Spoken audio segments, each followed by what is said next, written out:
আসসালামু আলাইকুম দর্শক, আজকে আমরা এসেছি গৌরীনাথপুর। ড্রাগনের যে রাজধানী বলা হয়, আমরা সেখানে এসেছি।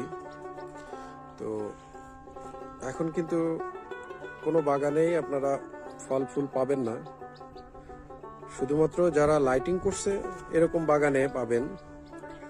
তো গৌরীনাথপুরের জায়দুল ভাই, যিনি এই বাগানটাতে লাইটিং করেছিল পুরা শীত মৌসুম জুড়ে, তো ওনার বাগানে দেখেন ফল আর ফুলে ভরা, যেটা আসলে অবিশ্বাস্য। এখন কিন্তু অফ সিজন ড্রাগনের, কিন্তু এই অফ সিজনেও ওনার গাছে, ওনার বাগানে প্রচুর পরিমাণে ড্রাগন ফুল ফল উভয়ই আছে। আপনারা দেখতে পাচ্ছেন, আপনারা দেখতেই পাচ্ছেন প্রচুর পরিমাণে ফুল ফল।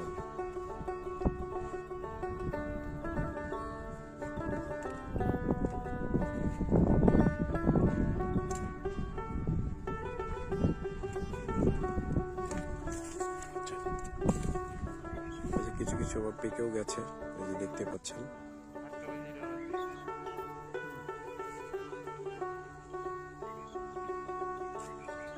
পুরা বাগান জুড়ে ফুল ফল, এটা আসলে অবিশ্বাস্য।